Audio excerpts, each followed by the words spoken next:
ఆ ప్రకారంగా అమ్మవారు అంటుంది, బాలబాలికలారా, నేను ఏ అగ్నిగుండంలోనైతే అగ్నిగుండ ప్రవేశం చేస్తాను అక్కడే బంగారు విగ్రహంగా వెలుస్తాను. మీరు నా వాసవి జయంతి రోజున దసరా, ఆత్మార్పణ, రామనవమి, కృష్ణాష్టమి మొదలైన పర్వదినాల్లో దేవాలయంలో పూజలు విశేషంగా నిర్వహించండి. ప్రసాదాలు ఇచ్చే పద్ధతిని కూడా నేను చెప్పిన ప్రకారంగా ప్రసాద వితరణ చేయాలి అన్నది అమ్మవారు. కన్య అని ఒక చిన్న బాలికను నారూపంగా పిలిచి ఒక ప్రసాదాన్ని కన్య అనే ప్రసాదంగా నా పేరుతో ఒక బాలికకి 8 సంవత్సరాల బాలికకి ఇవ్వండి. బాలనగరం 11 సంవత్సరాల పిల్లవాడిని పిలిచి నా అన్న పేరుతో ఒక ప్రసాదాన్ని రెండవదిగా ఇవ్వండి.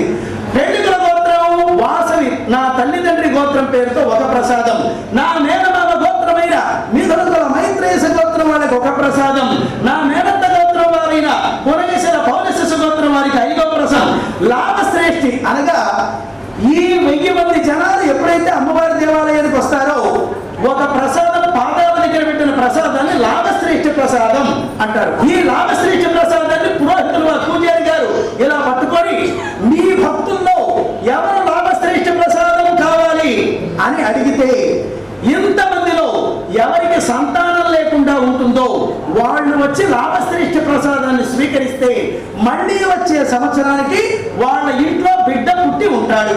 ఈ లాభశ్రేష్ఠ ప్రసాదం 8వ ప్రసాదం పెద్ద శ్రేష్ఠి, 9వ ప్రసాదం స్థలం, 10వ ప్రసాదం పరస్థలం, పూజాదాతల 11వ ప్రసాదం, ఇట్లా 11 మందికి ప్రసాదాలు ఇచ్చిన తర్వాతనే తదితర ప్రసాదాలు భక్తులకు ఇవ్వాలి అని అమ్మవారు ప్రసాద వితరణ పద్ధతులను కూడా ఆనాడే అమ్మవారు చెప్పింది. చాలా దేవాలయాల్లో ఈ పద్ధతుల ద్వారానే పాటిస్తూ ఉన్నారు.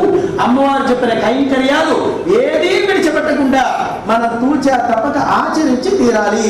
జై శ్రీ వాసవి మాతాకి.